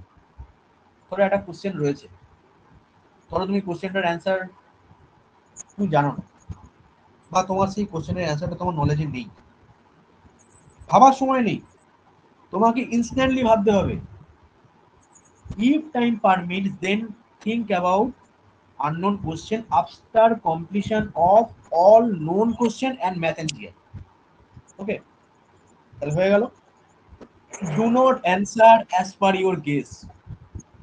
আন্দাজে কোনো অ্যান্সার দেবে না। এই পয়েন্টটা আমি বারবার সবাইকে বলি, ভীষণ ইম্পর্টেন্ট পয়েন্ট এটা, ভীষণ ভীষণ ভীষণ একটা important point. Do not answer as per your guess, এটা কিন্তু ভালো করে মাথায় রাখতে হবে, বুঝা গেল? যদি কোনো কোশ্চেন না জানা থাকে সিম্পলি ছেড়ে দাও, কোনোভাবে অ্যাটেন্ড করার দরকার নেই। যদি মনে হয় যে কোনো কোশ্চেন যদি মনে হয় কোনো কোশ্চেন জানো না, সিম্পলি ছেড়ে দাও। কারণ কোনো কোশ্চেন জানো না, অ্যান্সার দিয়ে দিলে সেই কোশ্চেনের ভুল হওয়ার প্রবাবিলিটি হচ্ছে 75%। এইটা কিন্তু মাথায় রাখতে হবে। তুমি একটা কোশ্চেন জানো না, তুমি একটা অ্যান্সার দিয়ে দিলে তার ভুল হওয়ার সম্ভাবনা 75%। এটা হচ্ছে একদম, আমি বানিয়ে বলছি না, এটা হচ্ছে একটা স্ট্যাটিস্টিক্যাল অ্যানালাইসিস বা স্ট্যাটিস্টিক্যাল মেজারমেন্ট। তুমি নিজে একটা করে দেখবে, একটা ব্ল্যাঙ্ক করে দেখবে, তুমি নিজে দেখবে 75% তোমার ভুল হবে, হবেই হবে 75%। ঠিক আছে, তাহলে একটা কোশ্চেন ভুল মানে একের 3 নম্বর কাটা। কম্পিটিটিভ এক্সামে 0.006 নাম্বারও কিন্তু ভ্যালিড, মানে ভ্যারি করে। অর্থাৎ যদি এই নাম্বারটাও কিন্তু একজনকে ডিসকোয়ালিফাই করে দিতে পারে, একজনকে কোয়ালিফাই করে দিতে পারে। তাহলে যে কোশ্চেনের অ্যান্সার জানো না বা যেই কোশ্চেনের অ্যান্সার সন্দেহ হচ্ছে, সন্দেহের বসে কোনো অ্যান্সার করতে যাবে না। ব্যাপারটা ক্লিয়ার হলো? এবার নেক্সট কোশ্চেন, নেক্সট যে ব্যাপারটা, লাস্ট এবং final, be cautious about tricky question. কিছু কোশ্চেন থাকে যেগুলো ট্রিকি হতে পারে। কিছু কোশ্চেন থাকে, দেখো, all are true except which of the following is not true, which is true among the options। এই তিনটে কোশ্চেন, 3 ধরনের কোশ্চেন কিন্তু খুব কসাস থাকতে হবে, বি কসাস। একটা এক্সাম্পল দিই, যেমন ধরো এই কোশ্চেনটা বললো, ধরো all bacteria are indole positive except,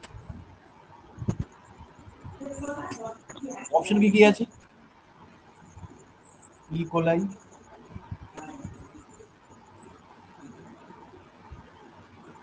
Proteus vulgaris,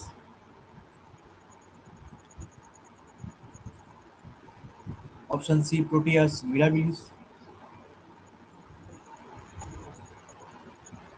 এবং 4 নম্বর অপশন ক্লিপসিয়েলা অক্সিটো। তাহলে এই কোশ্চেনের মানেটা কি?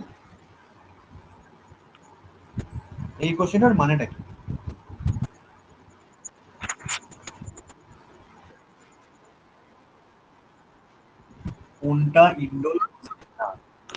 তাহলে এখানে কোনটা কারেক্ট অ্যান্সার হবে বলো দেখি? Oxytoca. Proteus mirabilis will be the correct answer. তাহলে বুঝা গেল, Proteus mirabilis is the correct answer. Okay, তাহলে এই এক্সেপ্ট কথাটার মানে হচ্ছে, ভালো করে শোনো, এক্সেপ্ট কথাটার মানে হচ্ছে প্রথম যে স্টেটমেন্টটা দেওয়া রয়েছে এই স্টেটমেন্টের রেসপেক্টে এখানে তিনটে অপশন ঠিক। কি বললাম? এই যে স্টেটমেন্টটা দেওয়া রয়েছে, এই স্টেটমেন্টের রেসপেক্টে তিনটে অপশন ঠিক। তাহলে আমাকে বার করতে হবে এই স্টেটমেন্টের সঙ্গে মেলে না কোন অপশনটা বা ভুল কোনটা, সেইটা আমাকে খুঁজে বার করতে হবে। তাহলে এখানে E coli indole positive, Proteus vulgaris indole positive, Klebsiella oxytoca indole positive. তাহলে কোনটা পড়ে রইলো? Proteus mirabilis. তাহলে এই এক্সেপ্ট কথাটা কিন্তু খুব মারাত্মক। ঠিক আছে, বোঝা গেল? এগুলোকে বলে ট্রিকি কোশ্চেন। আরো অনেক এরকম ট্রিকি কোশ্চেন কিন্তু রয়েছে, সেগুলো তোমরা ব্যাচে জয়েন করলে আমি আরো এরকম ট্রিকি কোশ্চেন নিয়ে আলোচনা করব। বোঝা গেল? Which of the following is not true? Which of the following is not true তার মানে কি? Which of the following is not true বলতে চারটে স্টেটমেন্ট দেওয়া রয়েছে, চারটে স্টেটমেন্টের মধ্যে তিনটে স্টেটমেন্ট ঠিক, একটা স্টেটমেন্ট ফলস। নট ট্রু মানে কি? ফলস। এখানে কোন রকম ভাবে কিন্তু যেন কনফিউশন না হয়। Except, not true, second, third রয়েছে which is true among the options. তার মানে কি? হুইচ ইজ ট্রু মানে তিনটে অপশন ভুল, একটা অপশন ঠিক। তাহলে আমাকে ঠিকটা খুঁজে বার করতে হবে। আর এক্সেপ্ট মানে কি? এক্সেপ্ট মানে আমাকে এখানে নেগেটিভটা খুঁজে বার করতে হবে, ভুলটা খুঁজে বার করতে হবে। ব্যাপারটা বোঝা গেল?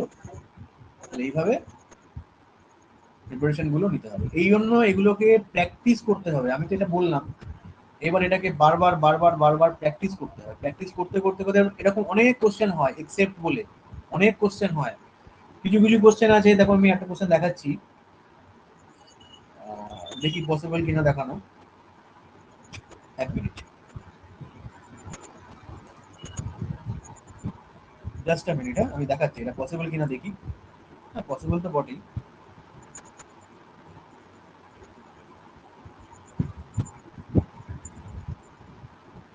ওয়ান মিনিট, হ্যাঁ।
আচ্ছা, দেখতে পাচ্ছ কি তোমরা এটা?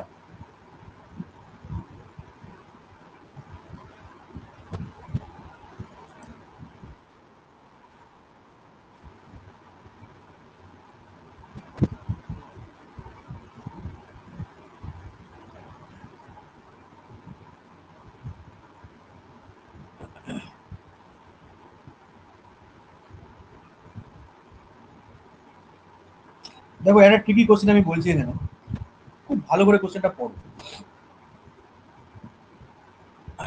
2 নম্বর কোশ্চেনটা, এটা কি দেখতে পাচ্ছ আগে কিনা দেখো, দেখতে পাচ্ছ কিনা সেটা আগে ভালো করে দেখো। দাদা আমি একটু বড় করে দিচ্ছি এটা।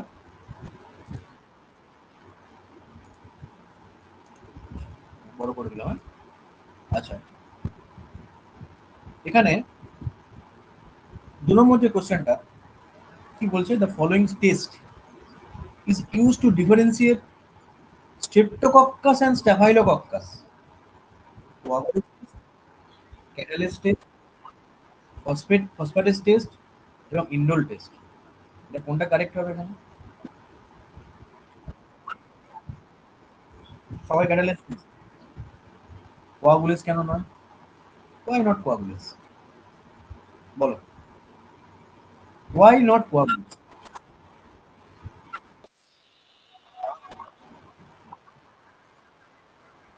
বাহ, তাহলে হচ্ছে কনস, মানে যেগুলো কনস, কোয়াগুলেস নেগেটিভ স্ট্রেপ্টোকক্কাস, স্টাফাইলোকক্কাস, সেগুলো তো ক্যাটালেস নেগেটিভ, সরি কোয়াগুলেস নেগেটিভ। যদি বলতো which of the following test is used to differentiate streptococcus pyogen from staphylococcus aureus, তখন কি হতো? তখন কি হতো? তখন দুটোই হতো, ক্যাটালেসও হতো, কোয়াগুলেস হতো। যদি বলতো স্ট্যাফাইলোকক্কাস অরিয়াস থেকে আমরা স্ট্রেপ্টোকক্কাস পায়োজেনকে ডিফারেন্সিয়েট করতে চাইছি, তখন বোথ হতো। কিন্তু এখানে বলছে স্ট্রেপ্টোকক্কাস থেকে Staphylococcus, Streptococcus is catalase negative, all staphylococcus is catalase positive। ব্যাপারটা বোঝা যাচ্ছে? ঠিক আছে, কিন্তু সব স্ট্যাফাইলোকক্কাস ইজ নট কোয়াগুলেস পজিটিভ।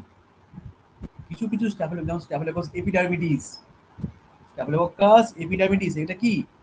এটা হচ্ছে ক্যাটালেস পজিটিভ বা কোয়াগুলেস নেগেটিভ। এইরকম ধরনের কিছু ট্রিকি কোশ্চেন থাকতে পারে। সেকেন্ড কোশ্চেনটা দেখো, থার্ড কোশ্চেনটা, ইজ ক্যাটালেস পজিটিভ বা কোয়াগুলেস নেগেটিভ, এটা কি হবে বলো? Option C, epidermidis. একটু যেটা বললাম, তাহলে কি ধরনের ট্রিকি কোশ্চেন, আমি কি বোঝাতে পারছি কি ধরনের ট্রিকি কোশ্চেন? আরেকটা কোশ্চেন দেখো, which of the following is not the characteristics of all member of Enterobacteriaceae, এটা কি হবে?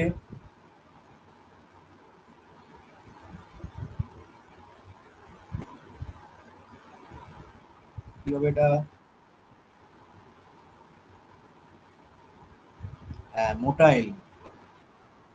আমি কি বোঝাতে পারছি কোশ্চেন গুলো কি ধরনের ট্রিকি কোশ্চেন? কারণ দেখো, কারণ এন্টারোব্যাকটেরিয়াসি গ্রুপে যেগুলো রয়েছে সেগুলো সব গ্রাম নেগেটিভ, এরা সব ক্যাটালেস পজিটিভ, এবং এরা অবশ্যই ফ্যাকাল্টেটিভ অ্যানারোবস। কিন্তু সব তো আর মোটাইল নয়। ক্লেবশিয়েল্লা এন্টারোব্যাকটেরিয়াসির মধ্যে পড়ে, ক্লেবশিয়েল্লা কি motile? Klebsiella non motile. E coli এন্টারোব্যাকটেরিয়াসির মধ্যে পড়ে, ইকোলাই কি motile? Yes, E coli is motile.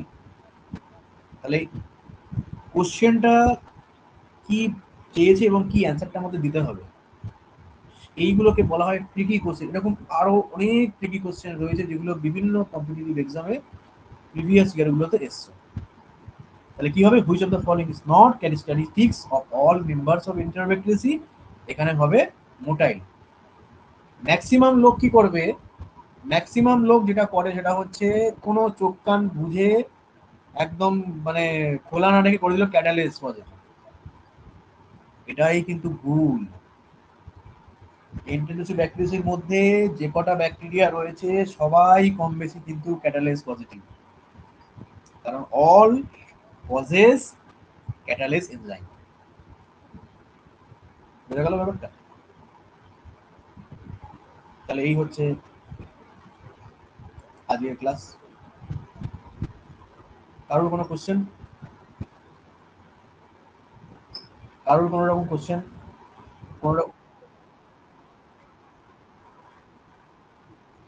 শোনো আমি এটা বলি, 17 তারিখে লিঙ্ক ওপেন হচ্ছে, প্রথমে রেজিস্ট্রেশনটা করিয়ে নাও। রেজিস্ট্রেশনটা করিয়ে নিয়ে তার সেদিনকে আর করার দরকার নেই, বা সেদিনকেও করতে পারো। ফর্ম ফিল আপ করো, ফর্ম ফিল আপ করার পর টাকা জমা দিয়ে দাও, টাকা জমা দিয়ে ফাইনাল সাবমিট করে দাও। বা একটা কাজ করতে পারো, টাকা জমা দেওয়ার আগে, ফাইনাল সাবমিট করার আগে ভালো করে অ্যাপ্লিকেশনটাকে দেখে নাও, ভালো করে ওটাকে মানে স্ক্রুটিনি করে নাও একদম, যাতে কোনো রকম ভাবে কোনো মিস্টেক না। তুমি কেন 250 টাকা দিতে যাবে, তাই না? তুমি কেন 250 টাকা দিতে যাবে? কোনো দরকার নেই 250 টাকা দেওয়া।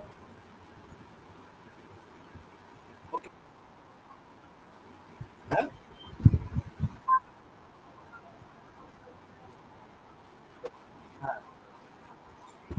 মেডিকেল পার্ট কিছুই নয়, ওটা পাওয়ারের ব্যাপার, 6/6 কি একটা হয়, মেডিকেল নিয়ে অত চাপ নেওয়ার কিছু নেই, মেডিকেলে চোখের শুধু, আর কিছু নয়। কালার ব্লাইন্ডনেস থাকলে হবে না, কালার ব্লাইন্ড যদি থাকেও তাহলে কিন্তু কিছু অ্যাপ্লাই করতে পারবে না। 6 বা আমাকে এটা 6/9 কি একটা হয় এটা, তো এটা মোটামুটি কোনো প্রবলেম খুব একটা হয় না। কিন্তু কালার ব্লাইন্ড থাকলে কিন্তু মুশকিল, কিন্তু colour blind colour blind. Hello, বলছিলাম চশমা পরে ছবি দেওয়া যাবে তো? হ্যাঁ, চশমা পরে ছবি দেওয়া যাবে তো? নর্মাল চশমা কিসের ছবি? নর্মাল চশমা পরে যে ওই যে ছবি দেওয়ার যে একটা অপশন আছে যেখানে কালার পরিচয় কোনো আমার গ্লাস। নিজের ছবি। আমার নিজের ছবি। আমার পাওয়ার হচ্ছে, একটার পাওয়ার হচ্ছে -2.75, একটাতে -3। ওকে। চশমা, কোনো চশমা পরেই ছবি দেবে, চশমা পরে ছবি দেবে, চশমা পরে ছবি দেবে, হালকা জামা কাপড় পরে ছবি দেবে, ঠিক আছে? কোনো রকম টুপি টুপি কিছু পরা যাবে না, এই হচ্ছে ব্যাপার। আমার নিজের তো -3, কি প্রবলেম হয়েছে? কিচ্ছু প্রবলেম হবে না। ওটা প্রবলেম হয় যারা লোকো পাইলট ফাইলট, তাদের ক্ষেত্রে এসব প্রবলেম হয়। কিচ্ছু টেনশন করার কিছু নেই, কোনো কিছু টেনশন করার কিছু নেই। ডায়াবেটিস না থাকলেই হলো, ঠিক আছে? ডায়াবেটিস না থাকলেই হলো, আর কিডনি ডিজিজ এসব প্রবলেম গুলো না থাকলেই হলো, হার্টের প্রবলেম এগুলো না থাকলেই হলো। মানে এগুলো হলে কিন্তু মেডিকেলের সময় কিন্তু আটকে যায়, আটকে দেবে একদম, অ্যালাউ করবে না।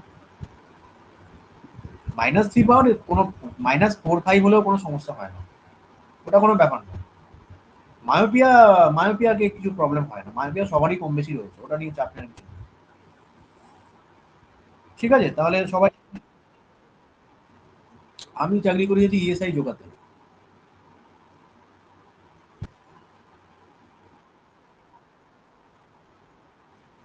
তারা না, কোনো বেনিফিট পাবে না।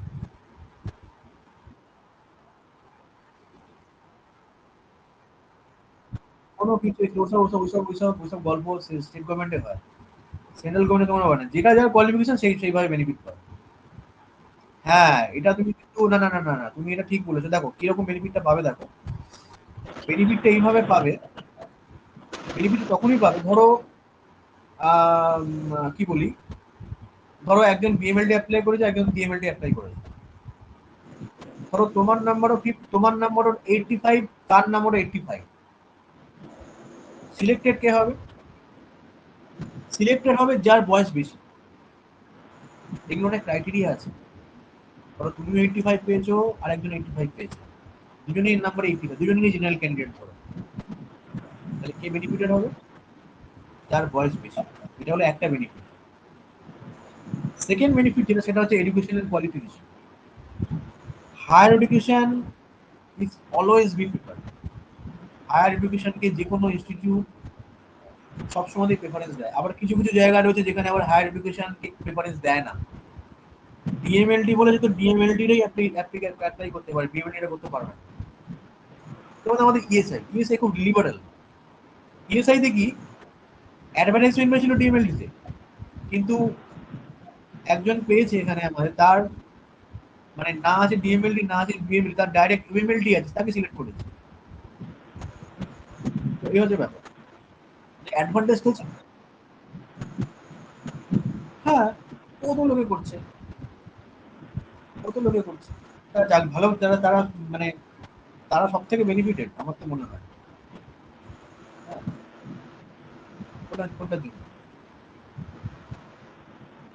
ডাইরেক্ট ইউএমএলটি করা যায়, অনেক জায়গায় করা যায়। সব বিদ্যাসাগর ইউনিভার্সিটি সব পড়ায়, পয়সা পয়সা নিয়ে সব পড়ায়। ঠিক আছে, তো এই হচ্ছে আজকের ক্লাস। আর এইভাবে এইগুলো খেয়াল রাখতে হবে।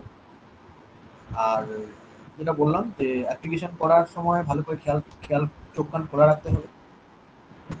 হ্যাঁ,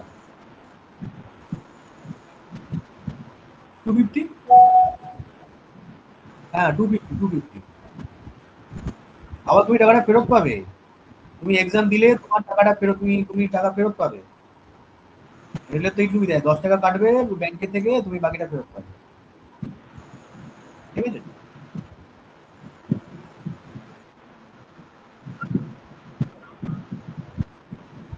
হ্যাঁ,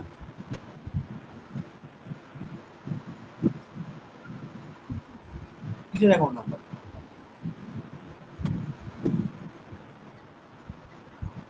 টাকাটা সব অনলাইনে হবে, সব অনলাইন সব অনলাইনে টাকা পেমেন্ট সব অনলাইনে হবে, সব অনলাইনে টাকা পেমেন্ট করতে হবে, ওখানে ওই বিল ডেস্ক থেকে করতে হবে।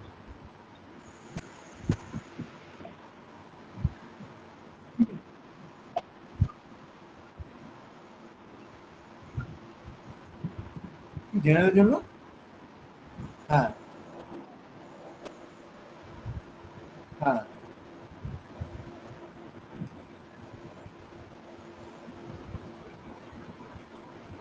কথাটা বুঝতে পারছি না।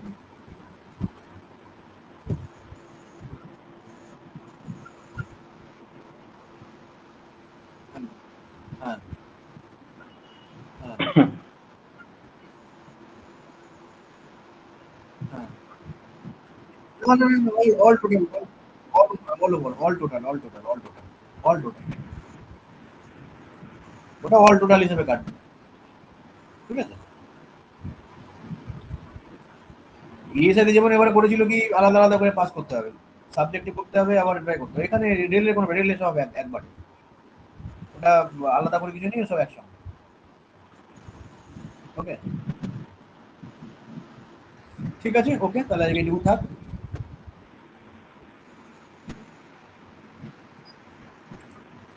ঠিক আছে, তাহলে তোমাদের কালকে এক্সাম হচ্ছে, আর কোনো কোশ্চেন আছে তোমাদের? টিস মিলে যারা আছো কোনো কোশ্চেন আছে? টিস মিলে কারোর কোনো কোশ্চেন? স্যার কালকে কোন টপিক থেকে কোশ্চেন এক্সাম হবে? কালকে কালকে হিমাটোলজির উপর নেবো, হিমাটোলজির উপর নেবো, আর মাইক্রোবায়োলজির বায়োকেমিক্যাল টেস্টের উপর নেবো, আর ম্যাথ জিআই থাকবে। আচ্ছা, একটা কথা বলে রাখি, কালকে যদি সরি, কালকে যদি অ্যাপের কোনো প্রবলেম থাকে তাহলে কালকে কালকে নেবো না, আমি নেবো হচ্ছে সোমবার দিন, যদি কোনো প্রবলেম চলে আসে, কারণ রবিবারে দেখি এই প্রবলেমটা হয়, ঠিক আছে?